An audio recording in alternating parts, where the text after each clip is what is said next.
there are 4 types of colligative properties. As we studied in the last class also, that in this chapter we will be studying about the binary solutions only, right?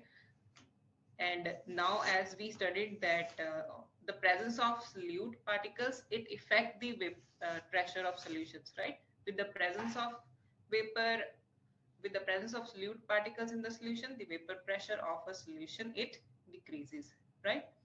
So let's move on to the colligative properties. What are colligative properties? Colligative properties, they depend on the number of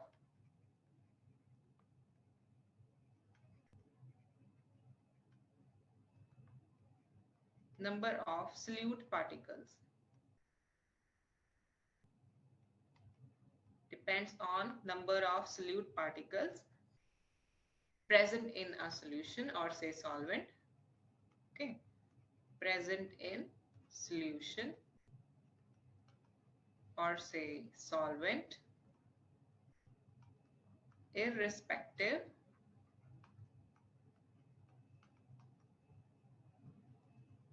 or say it does not depend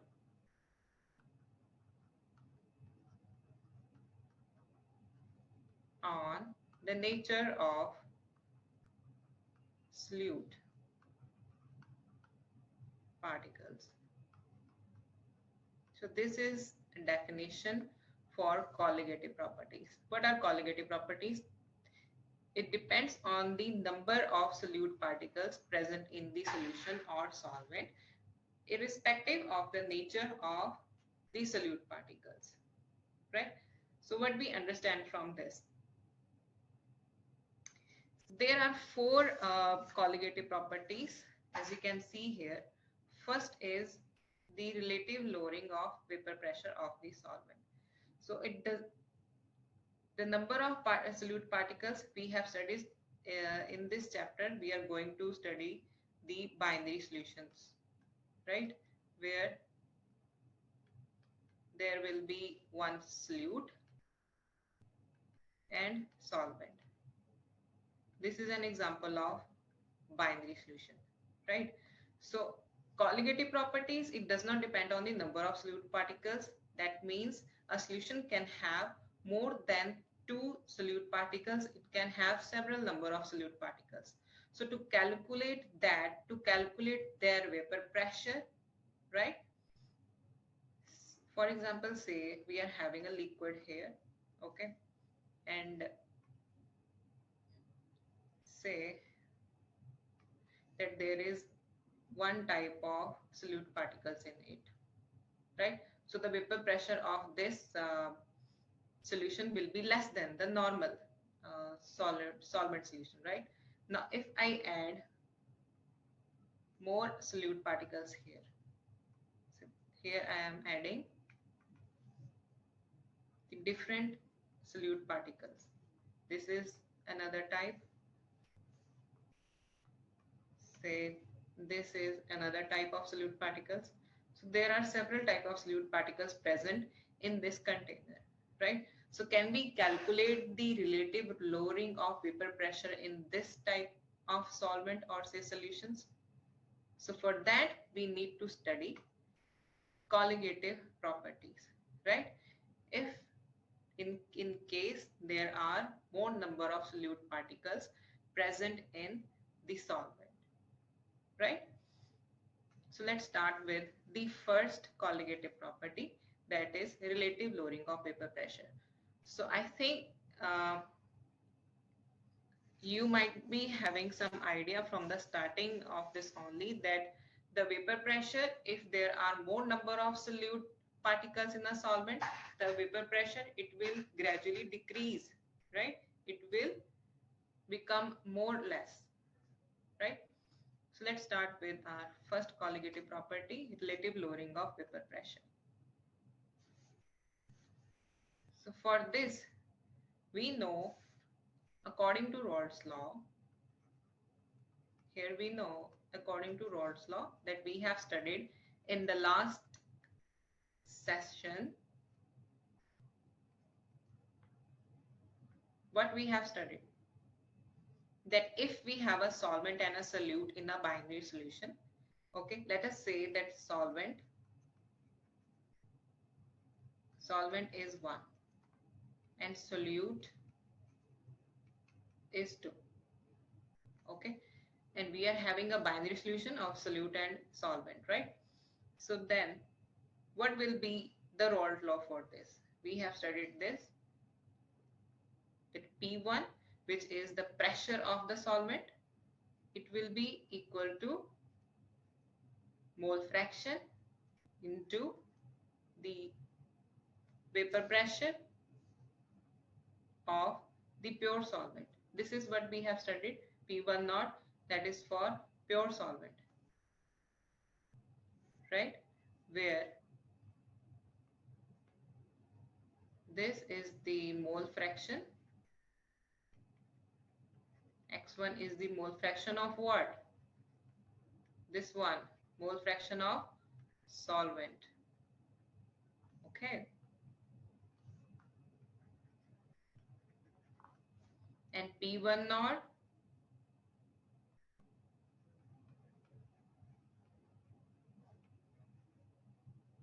vapor pressure of pure solvent. Pure solvent, by pure solvent we means what? Only solvent, like this, only solvent, no addition of solute particles, all right?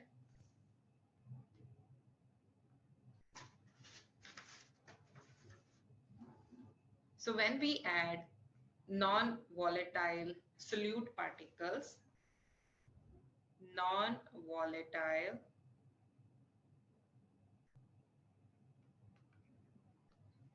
solute particles to volatile solvent, the vapor pressure of a solution decreases. What is this non-volatile solute? Solute is solid, non-volatile, which cannot easily evaporate, right? And volatile, for example, ethanol. So the reduction, that is the lowering of vapor pressure with the addition of non-volatile solute in a volatile solvent, will be very less, okay? It will lower the vapor pressure more, right? So how we represent this change in vapor pressure? We will derive an equation here, but first let's have a look at the definition of this relative lowering of vapor pressure, our first colligative property. This definition, if you can read here, the vapor pressure exerted by pure solvent is greater by pure solvent. By pure solvent we mean there is no addition of any solute particle, or say non-volatile solute particles, right?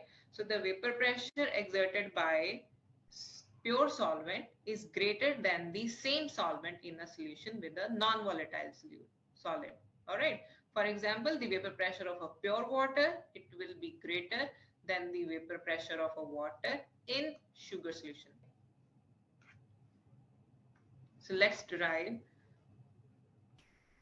Raoult's law from this. So how we represent this change in vapor pressure?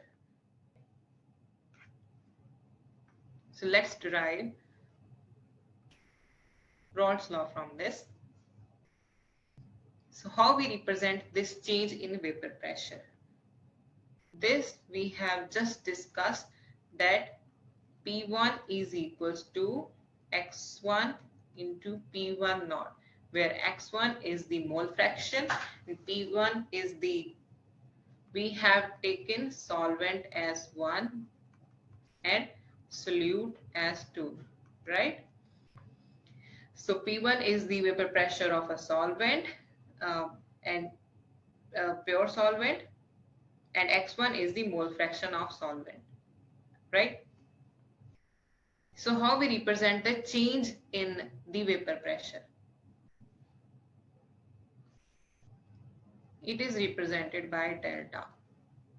Okay, this delta, it represent the change in vapor pressure. Change in vapor pressure.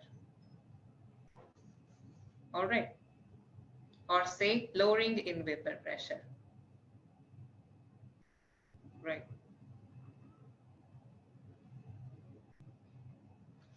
So lowering that or change in vapor pressure, it would be equal to the vapor pressure of pure solvent minus the vapor pressure of solute with solvent, right? This P1 we are using for the vapor pressure of solute with solvent.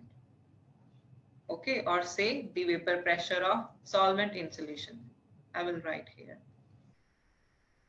This you know the vapor pressure for, guess what? Pure solvent. By pure solvent we mean no solute particles added. This P1, this means vapor pressure of solvent in solution. Okay.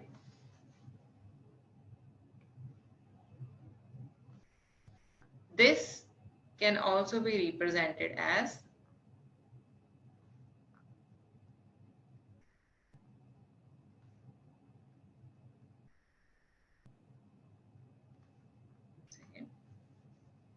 let me write here again.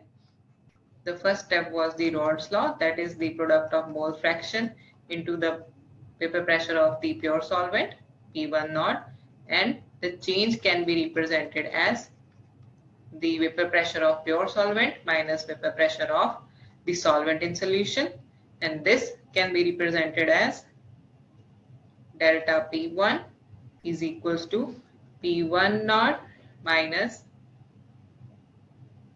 X1 into P1. Here we are applying the Rod's law again. Okay, now we can take common from this 1 minus X1, and this 1 minus X1, from where we get this 1 minus X1? In the last class, in the previous class, we have discussed that the mole fraction is always equals to unity. We have discussed this, right or no? The mole fraction is always equals to unity, or say 1. Okay, so that means that 1 minus X1, it will be equal to the mole fraction of solute. Okay, X2, 2 we are using for solute, right? So this is how we are going to calculate the change in vapor pressure of the solvent, right? If you are having doubt till this step, ask me.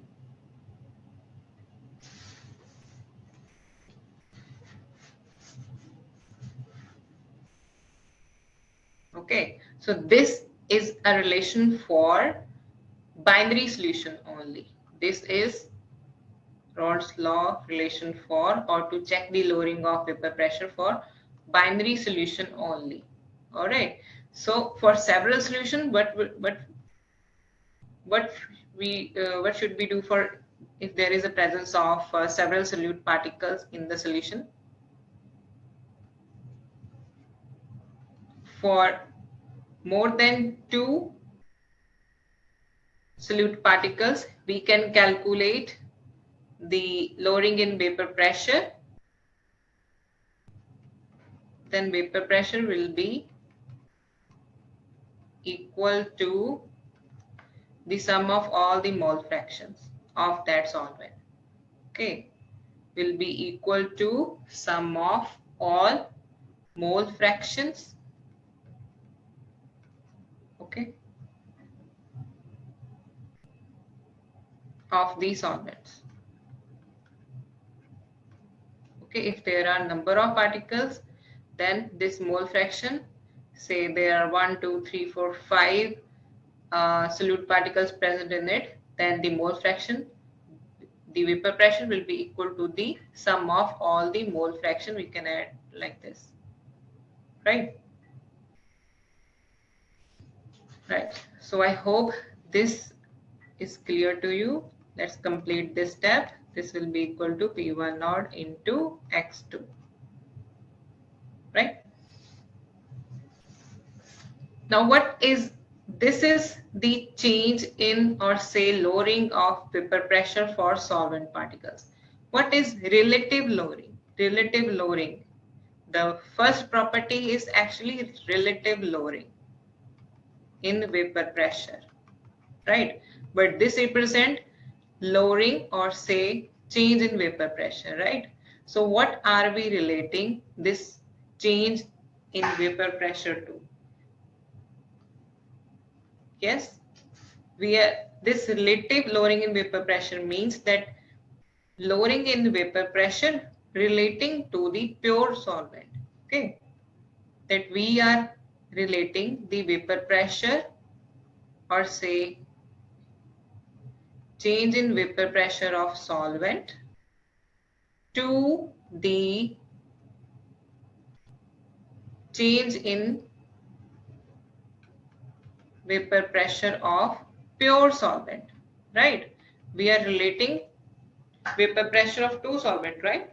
Where there is a pure solvent, and the other side where we are having a solute, or say solvent in a solution, right? So for this relation is applicable for change in vapor pressure only. So what would be the equation for relative change in vapor pressure?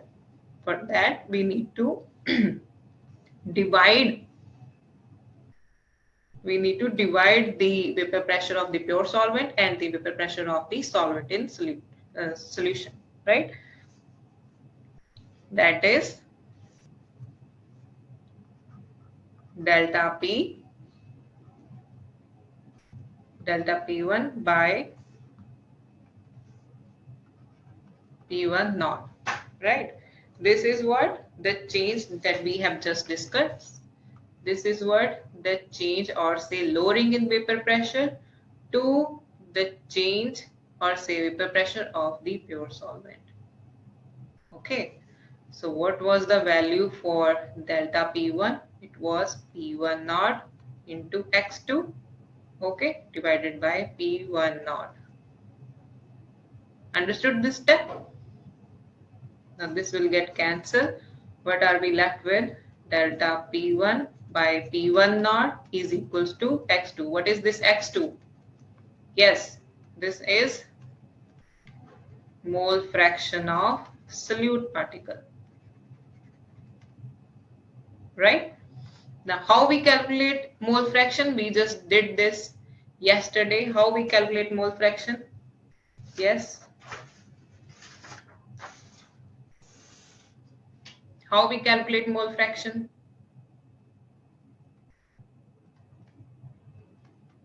Mole fraction is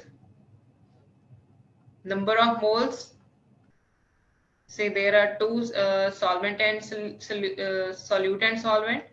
The formula for mole fraction was this, right? Na over Na plus Nb. Yes or no?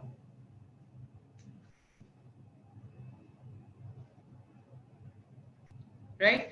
Then for this, the formula will become N2. Why 2? Because we are taking the solute particles here. N1 plus N2. Right? As you can see this here. Okay. Now we are going to neglect the value for N2. Why? What is this N1 plus N2? This means that in a solvent, okay, there are two solute particles. There are two solute particles, N1 and N2. Okay, so the concentration of N1 particles, it would be more than N2 particles, yes or no?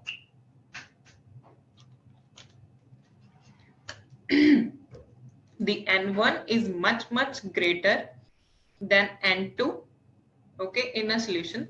That is why we can ignore the presence of N2 solute in the denominator, right? So that is why we are neglecting here N2 for dilute solution and to make our calculation easy, right? So what is the next step? This N2, this mole fraction.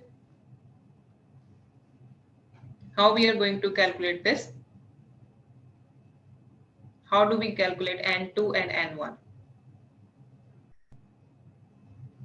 By mass of component and by molar mass. We have just discussed how we calculate number of moles. This also we have discussed in the yesterday's class where we have done the molarity and molarity, right? That how we calculate number of moles. This N is what? This is number of moles. Okay, number of moles, this is equals to, yes, mass by molar mass. Remember, we done this in the last class, right? Mass by molar mass, same mass is represented as W and molar mass by capital M. Now you understand where this W2 by M2 and M1 W1 came from? Right, let me solve this here. As we know that N is what? Number of moles. Okay. How we calculate number of moles? By mass. Its formula is mass by molar mass. Right. How we write mass? We write mass as W and molar mass as M. Okay. So for calculation of N2 by N1, for N1, N2 we will be having mass, that is W2, and molar mass, that is M2, right? And for N1 we will be having mass, that is W1, and molar mass, that will be M1, right? So if we put these values in here for N2 and N1, it will come like this: W2 by M2 over W1 by M1, and this will get reciprocate. Yes or no? W1 by M2 multiply this M1 will go as numerator and W1 will become denominator, right? As like this. Hope you have understood this step right now. Okay. So this is very important relation to understand, okay, because we will be using this relation to solve the numericals, okay, based on relative lowering in vapor pressure. Okay, so what is W1 here? W1, 1 is for what? Solvent. W2 is for solute. What is W1? That is, yes, this is mass of solvent and W2 is mass of solute. And similarly, M1 and M2, molar mass of solvent and solute, right? So let me summarize this again so that you can understand clearly.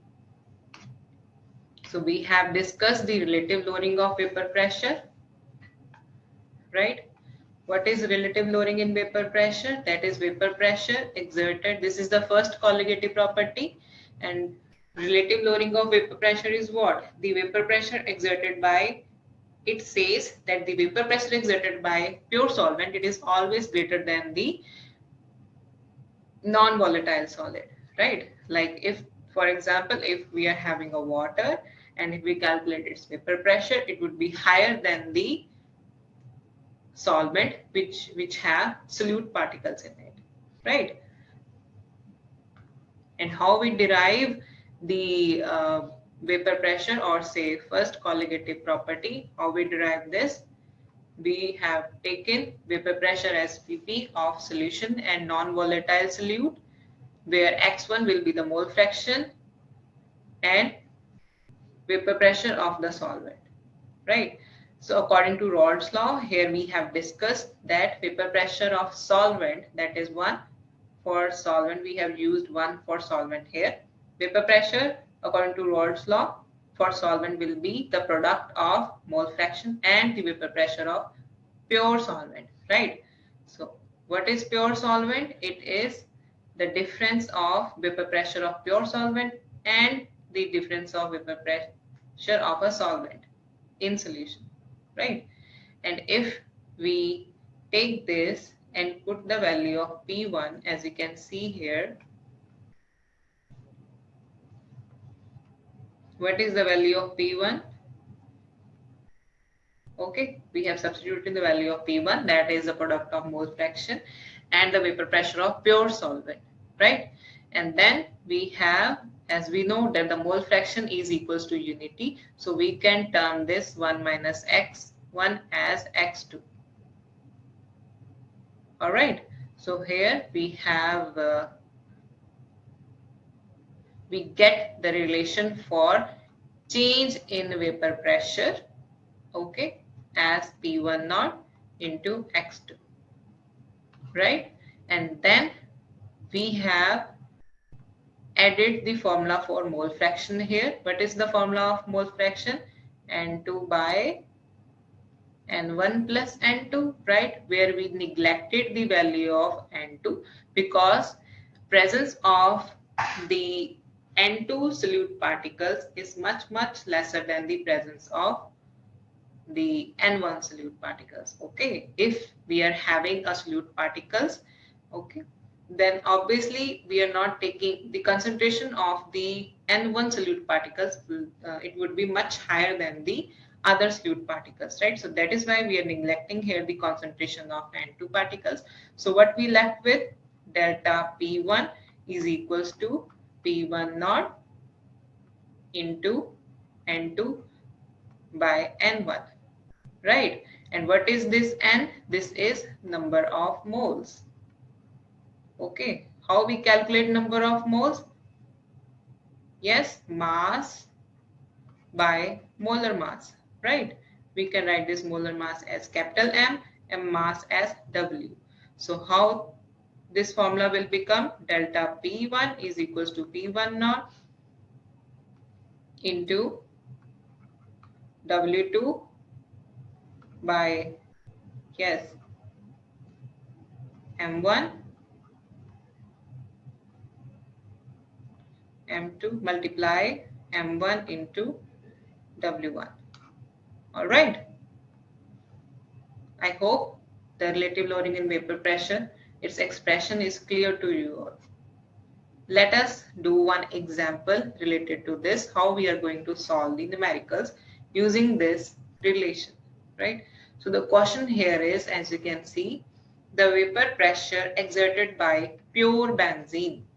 Pure benzene, how we write pure solvent as, one second, how we write pure solvent as, we write pure solvent as P1 naught, right? The vapor pressure, it is given, how much it is? 1.70 bar, right? We are not looking at the solution now. We are just solving on our own. When a non-volatile solute of weight this, non-volatile solute with weight this, for solute we are using 2, right? That is equals to 1 gram, right? Is mixed with 78 gram of benzene. Benzene was what? It was a pure solution, right? So W1 is, here is 78 grams, okay? And the molar mass of benzene is given, that is M1. Why we are using M1? 1 we are using for solvent, right? And 2 for solute. So the molar mass is also given here, 78 gram. The vapor pressure of solution become this. So other vapor pressure, and that is P1, it will become 169 bar. What you have to calculate is the molar mass of solute, that is M2 you have to calculate. So you can calculate or no? You know the formula. You know the formula, delta P1 naught by, one second. You know the formula, delta P, over P1 naught is equals to this W2 by M1 M2 multiply W1. So by substituting the values, you can solve the value of M2, right? So I hope you can do this. If there is one more point I want to tell you here, if the molar mass of benzene is not given, you can calculate it. How you can calculate? You know the shape of benzene is this. It can exist as aromatic ring and with the bonds also. If we see in a benzene structure, at each point we are having carbon present. Okay, and with carbon we are having hydrogen as mentioned in this diagram. For carbon, how many carbons are there? If you can count 1, 2, 3, 4, 5, 6. So 6 carbons, C6. And how many hydrogens? 1, 2, 3, 4, 5, 6. So C6H6 is the formula for benzene. Okay, so can you calculate the molar mass for benzene from here? We also discussed this in our last class, how to calculate molar mass. For that, you need to know the atomic masses of these elements, right? For carbon, atomic mass is 12. That how many carbons are there? 6, right? So 12 multiply 6. What is the atomic mass of hydrogen? It is 1. How many hydrogens are there? These are 6. Okay, so 12, 6, 72 plus 6, that is 78, right? As given here in the question. So if and in any case the molecular mass is not given for pure solvent, you can calculate it by the formula, right? So I hope you can solve the numericals if they come in an exam about the for the first colligative property, that is relative lowering in vapor pressure, right? Let's move on to our second colligative property, that is elevation in boiling point.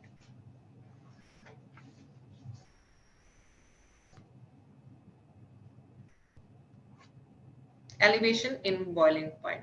What we understand with this elevation? Elevation means increase,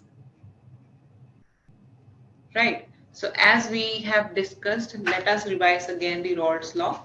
It states that with the addition of solute particles, the vapor pressure decreases, right? And what is the vapor pressure of what is the boiling point? Boiling point is when the vapor pressure of a solvent or say a liquid, it becomes equals to the atmospheric pressure. This is the definition for boiling point. All right. Now let us consider an example. Say same concept apply here. Say I'm having a container here. This is a solvent here. We are having another container. Say this is solvent here. Say this is a container B, A, this is a container B, right?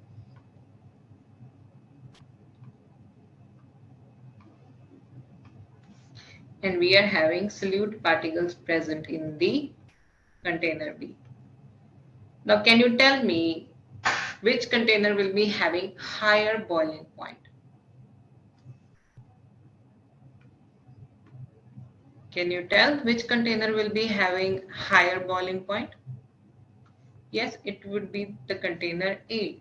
Why? Because the solvent particles here are having more surface area than the container B. So they can get easily evaporate. Also, the boiling point of such for container A will be high. Okay. If we compare container B, boiling point will be what? Vapor pressure will be low, right? As we discussed. All right. So similarly, If we consider here, the boiling point of the solution is always greater than the boiling point of a pure solvent, okay, with a non-volatile solute. You understood or no? The boiling point for this will be higher. Vapor pressure will also be higher.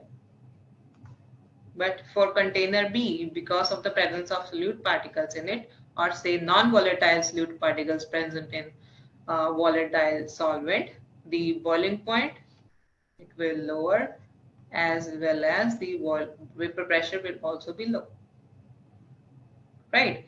So for a solution, if we look at this graph here, which is a graph of vapor pressure versus temperature. Okay, here we are having a curve of solvent and a solution, right? By solvent we means what? Say H2O only. By solution we means what? How the solutions are formed? Very basic. We need solvent and solute particles, right? So if you can see the curve here,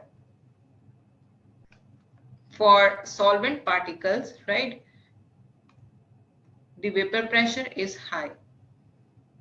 Okay, for solvent particles, the vapor pressure is high. Say TB is the vapor pressure of solvent. Okay, but for solution, because there are solute particles present, it will lower the boiling point of the solution. So that is why the solution boiling curve, it is showing under the solvent, right? So we have pointed the solution boiling curve as TB dash, okay, and the difference of them will tell us the change in boiling point, right or no? What should be the change in boiling point? It will represent it as delta, and we will represent it as the boiling point of solute minus the boiling point of solution. Boiling point of solvent minus boiling point of solution. Understood? So if you can read here again the definition, the boiling point of solution is always greater than the boiling point of pure solvent in the solution with non-volatile solute, right? For example, the boiling point of sugar solution is always higher than the boiling point of pure water, right? Let's move on to the expression. As we have discussed,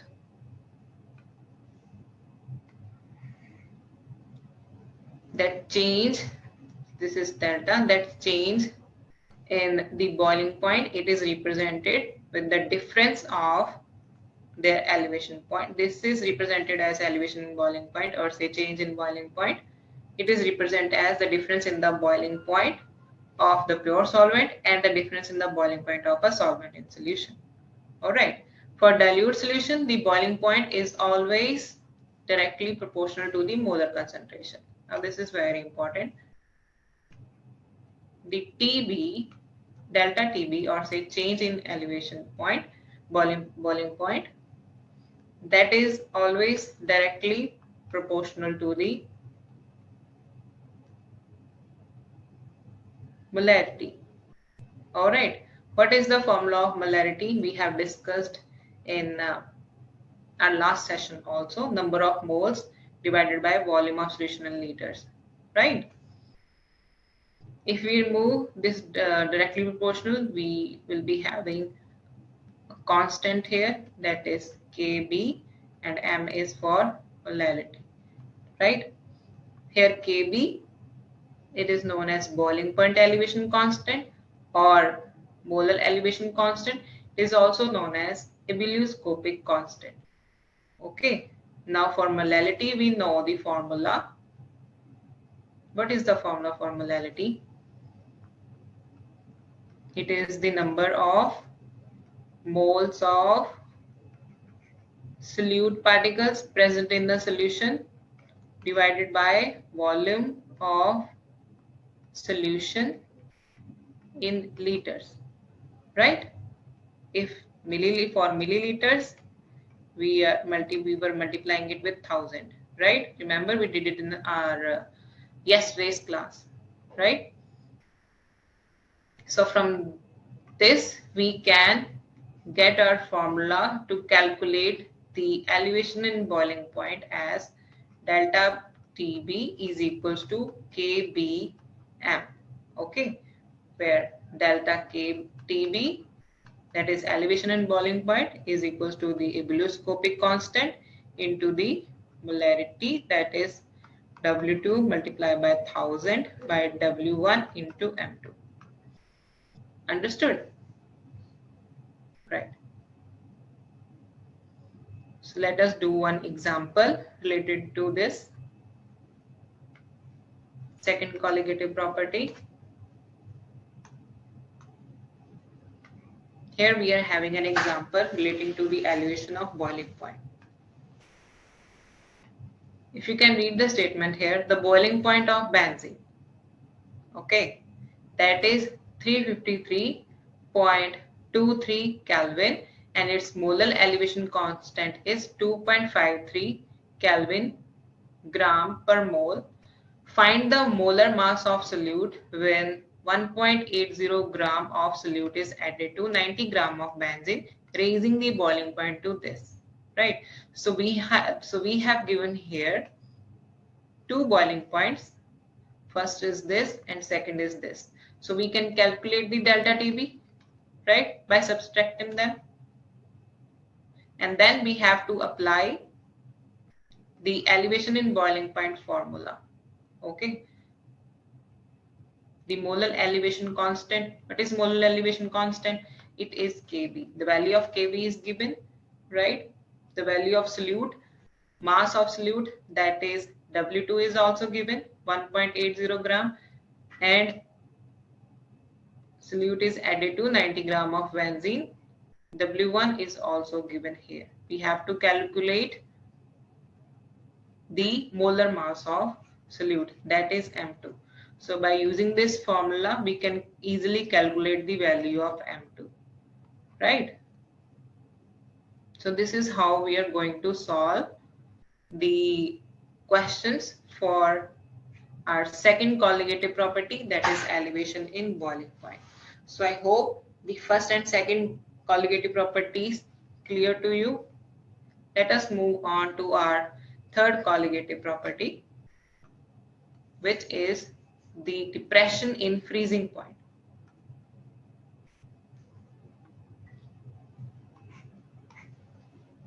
Depression in freezing point.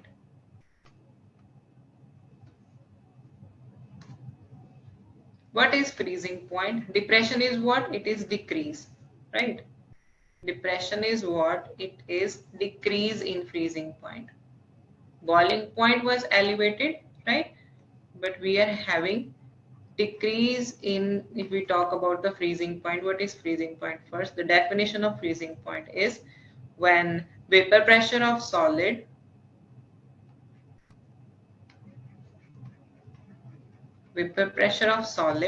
okay,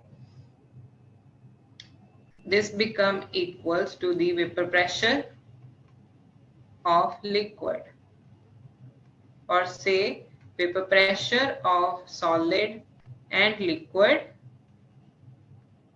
they become equal. Okay, so at one point vapor pressure of solid and liquid, they both become equal, then the freezing point attained. All right. Right. So what is the definition for depression of freezing point? If you can read this.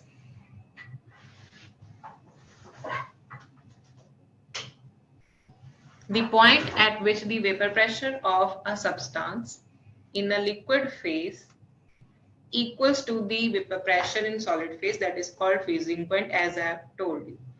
But on addition of a non-volatile solute, the freezing point of solvent decreases. Can you read this again? On addition of non-volatile solute, okay, the freezing point of solvent decrease. Okay, if you can look at this graph, we are having a solvent here as we discussed in the boiling point colligative property. We are having a solvent here. Okay, here is the vapor pressure and the temperature. Okay,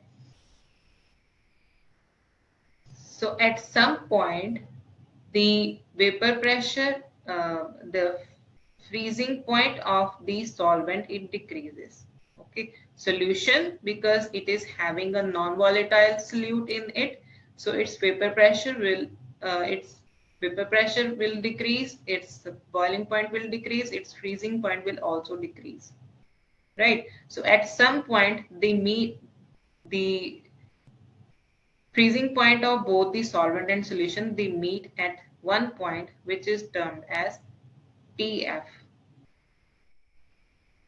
Okay, here we have taken TF as the freezing point of solution and TF dash as the freezing point of solvent, and again with the difference of both of them we can calculate the depression of freezing point. Let us understand this with an expression.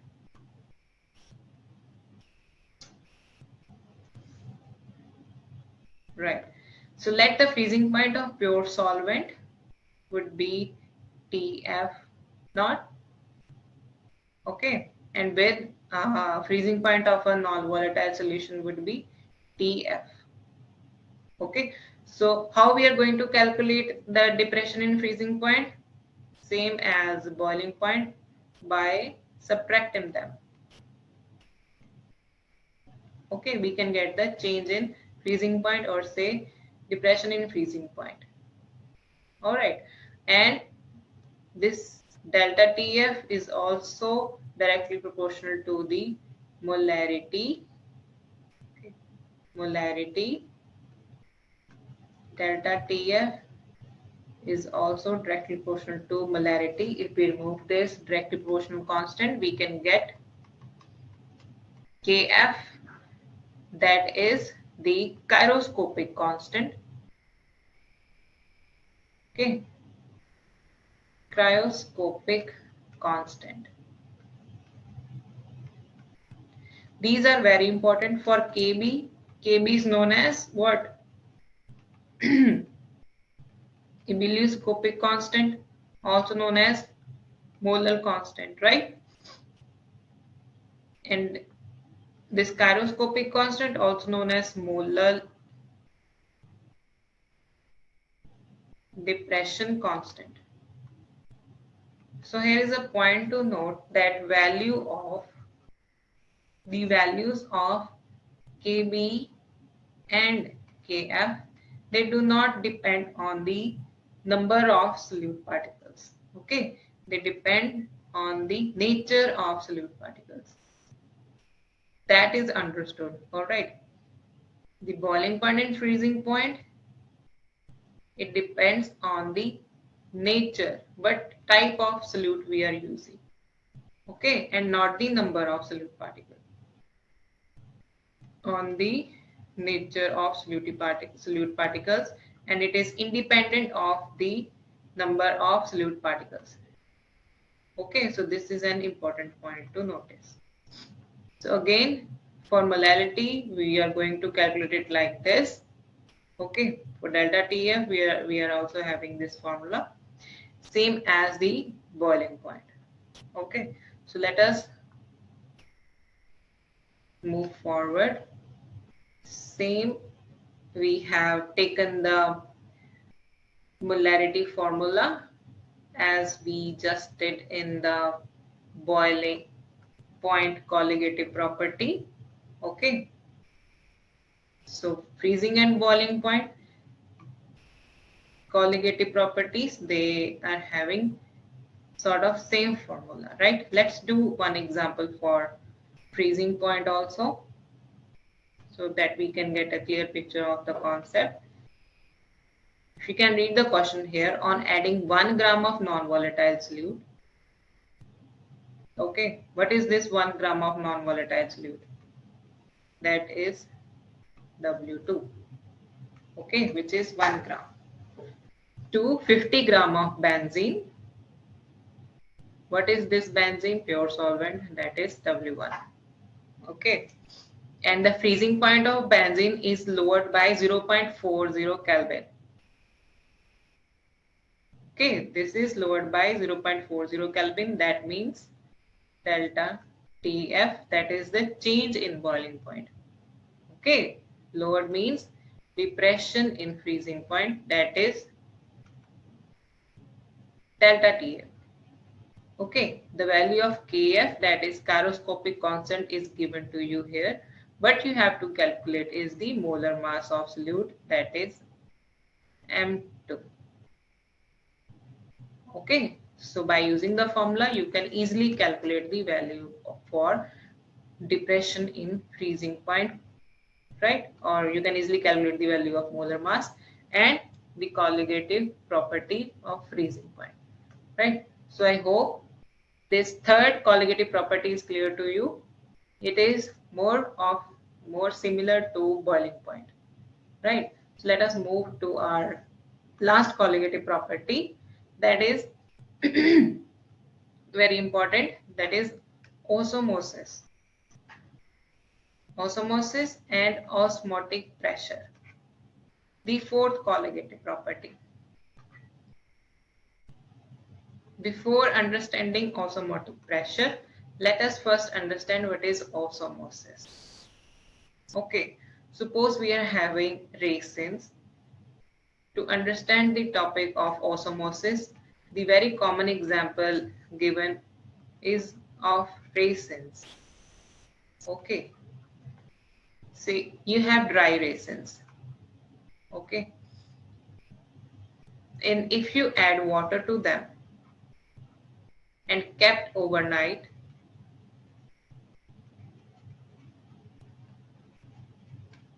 what you will find in the morning?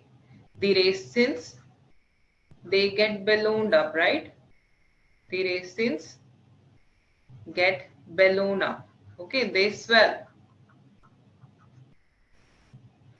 Why it happens? How it happens?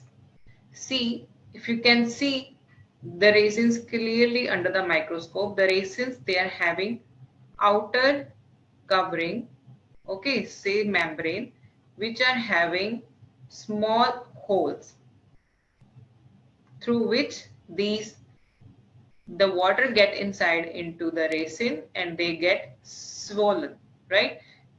This small holes present on the outer surface of the resin, this is termed as membrane or act as membrane, also known as semi-permeable membrane.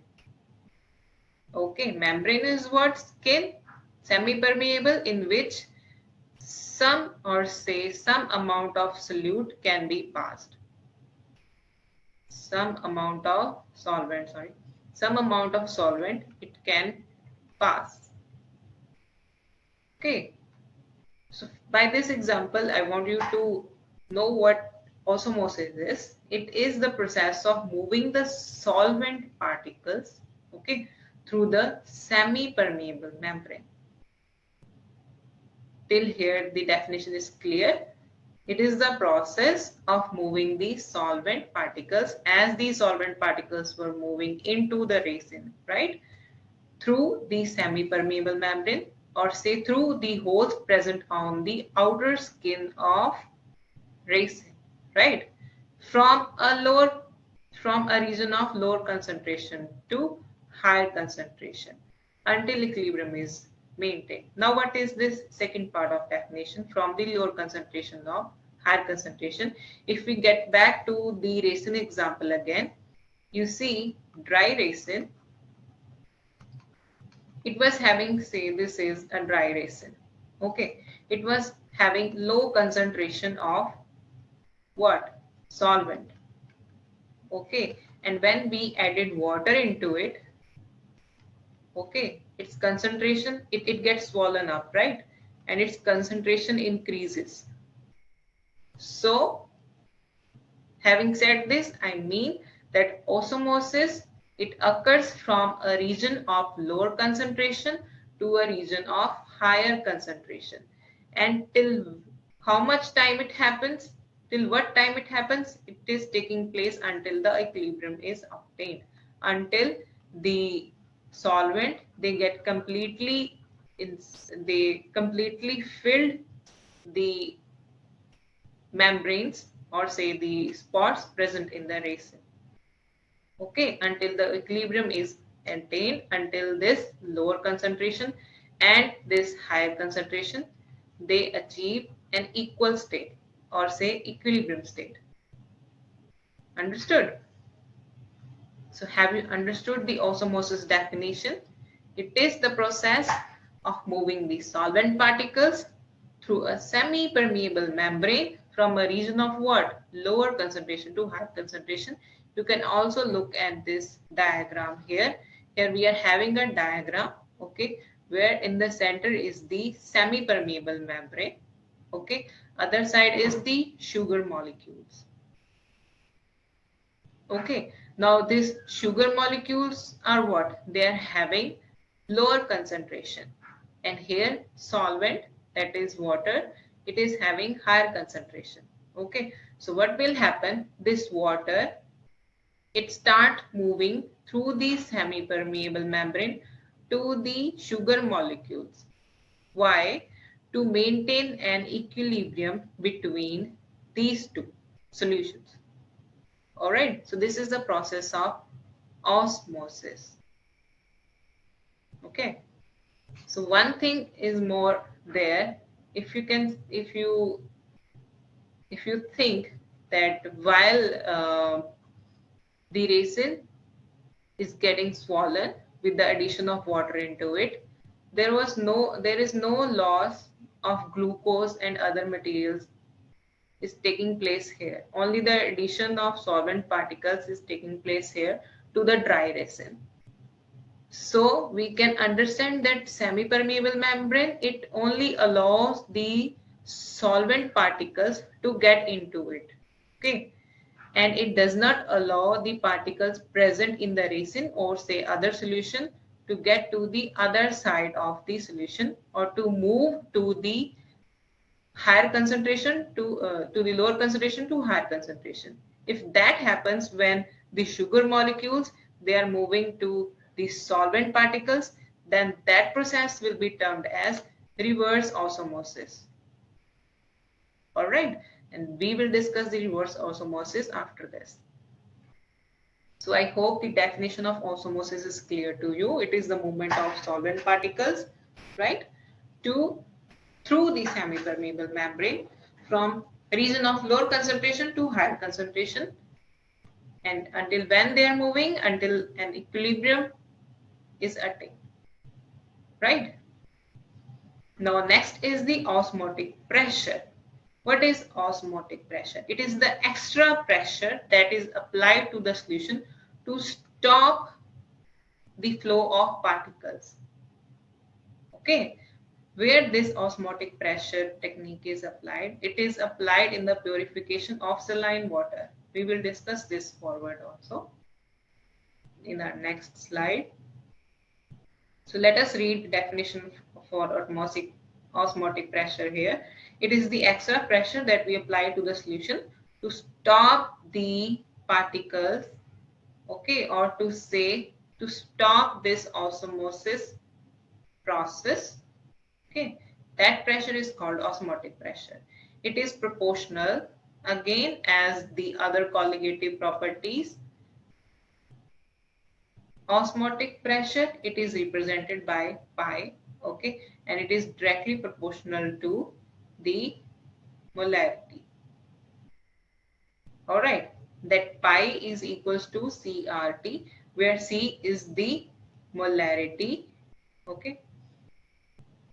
Here is the molarity, and T is the temperature, and R is the gas constant. Okay, again, when we apply the formula of molarity, we will achieve the same formula as we achieved for the boiling and freezing points, right?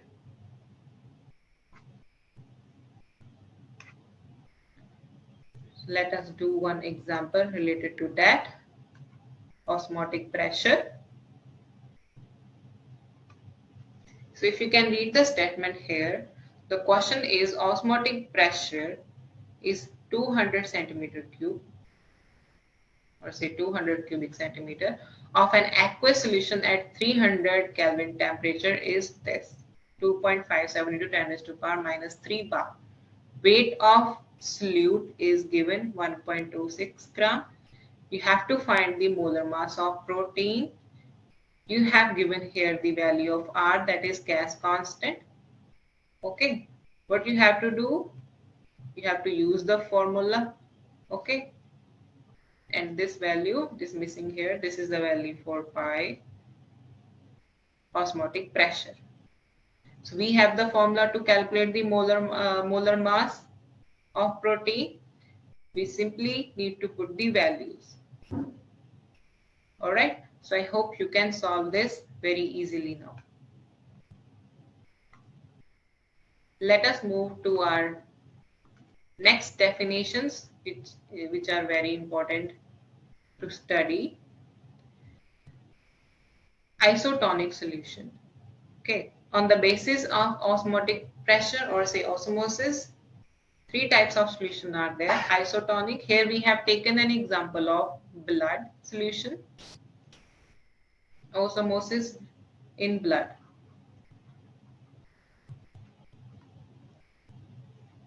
What is the real life application of osmosis?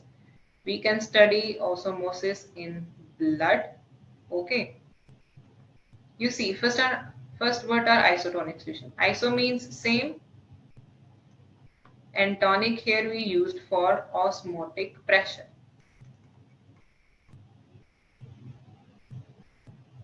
Okay, so two solutions which are having same osmotic pressure at a given temperature, they are termed as isotonic solution. Okay, so already they have achieved an equilibrium state because of same osmotic pressure. They have attained an equilibrium state, right? So equilibrium state is already there. No osmosis takes place here. Osmosis, why we do osmosis? To attain an equilibrium state, right? To move the solvent from lower concentration to the higher concentration until the equilibrium is achieved, can be attained, right? But here, two solutions, they are already having same osmotic pressure, so the osmosis process, it does not occur between isotonic solution. All right, so first definition is clear. Before exam tip, let's move on to our next definition, that is hypertonic solution. Hypertonic solution is what? Let's take an example of blood cell here. Hypertonic and hypotonic, they are slightly related to each other. If cells, what cells we are talking about here? Blood cells, right? This is for isotonic, hypotonic and hypertonic. This is what? These are blood cells. Okay, I'll discuss this. So can you read the hypertonic solution definition? See, if the cell are present in a solution, okay, if these cells are present in the solution that contain more than 0.9% of mass by volume normal saline, what this means, the blood cell, the blood cells, they are having 0.9% of NaCl. Okay, they are equivalent to the 0.9% mass by volume of osmotic pressure. Okay, now if we apply more osmotic pressure, or say more than 0.9 mass by volume osmotic pressure to the blood cell, what will happen to them? then water will flow out of the cell, and what will happen? The cells, they will shrink, right? And so these type of solutions, they are termed as hypertonic solutions. As you can see here in the diagram, okay, hypertonic solution where we are applying more. This blood is already having 0.9% NaCl concentration. Okay, now if we are applying more high concentration to this blood cell, what will happen to this blood cell? They will get the water or the solution, the higher concentration solution, they will flow out of the cell, and what will happen? They will shrink, they will collapse, right? So this is an example of hypotonic solution.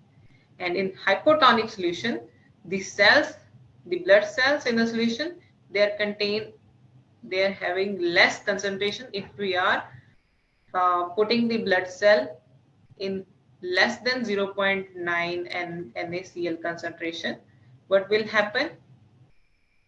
They will attract, or they will suck the liquid into them, and they will get swollen as it is shown here. All right. So I hope you understood the difference between hypotonic and hypertonic. Hypotonic is what? When the solution, we are giving less concentration to the blood cell, and it will result in swelling up of the blood cell. And hypertonic, when we are providing higher concentration to the blood cell than their own concentration, okay, of normal saline water, with that contains salt. Then what will happen to the cell? First the water will flow out of the cell, and then the cell, they will start shrinking. All right. So this is the study of different type of solution based on the osmotic pressure. I hope this effect of osmotic pressure is clear to you now. All right. Let's move on to the last type of osmosis, that is reverse. Little bit I have already told you what is reverse osmosis. When we apply pressure from the other side of liquid to stop the process of osmosis, right? Okay, what will happen? Reverse osmosis takes place. Okay, if you can read the definition here, when the pressure applied to the solution is higher than the osmotic pressure. Osmotic pressure was what? When we apply pressure to stop the process of osmosis, right? And if we apply more or higher pressure than the osmotic pressure itself, what will happen? The osmosis, it get reversed. Let me make a diagram here. So this is a pure water. This is, one second.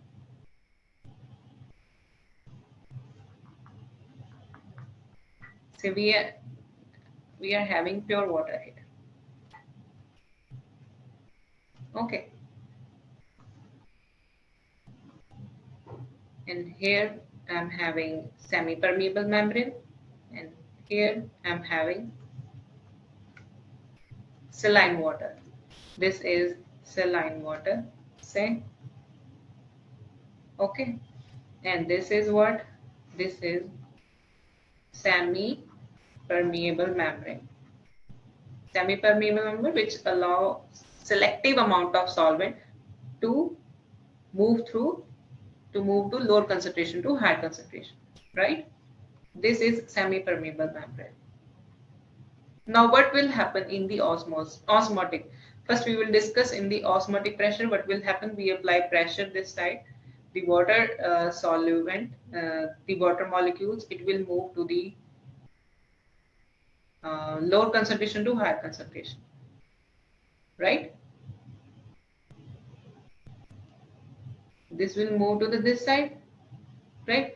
Now if we apply more pressure in osmosis, what will happen? The molecules, they are moving higher concentration to lower concentration, right? This is having higher concentration and this is having lower concentration. Okay, in osmosis, what will happen? Molecules move from higher concentration to lower concentration, right? If we apply pressure here, okay, what will happen? Osmotic pressure, it will stop the molecules to move to this side, okay. But if we are applying more pressure than the osmotic pressure, what will happen? The reverse osmosis takes place. Understood? Then this saline water, or say the lower concentration molecules, they will start moving to the other side, or say to the higher concentration of molecule, to the higher concentration of solvent. So understand, this is how the reverse osmosis takes place when we apply more pressure than the osmotic pressure, right? You can see the diagram here also. Okay, here we are applying pressure to the salt water. Okay, what is taking place here? Osmosis. Okay, and the salt water molecules, through semi-permeable membranes, we are getting only the pure water. But if we apply pressure, more pressure than on the salt water, okay, what will happen? The reverse osmosis takes place. All right. So where we use this reverse osmosis process? In the water purification. All right. So it is applicable to purify the seawater. How it get purified? The pure water, it passes through the semi-permeable membrane and the impurities, they get removed. All right. Also, we can take another example, that reverse osmosis, it is often seen in plants, right? Right, like plants, they are having two tissues, the xylem and phloem, right? Through these two tissues, what they do, they extract water from the roots, right? That these tissues in plants, they are acting as semi-permeable membrane. Okay, so this is a process of osmosis that is taking place in plants also, right? So I hope you understood the concept of osmosis and reverse osmosis and osmotic pressure, and the effects of osmotic pressure, which are isotonic, hypertonic and hypotonic.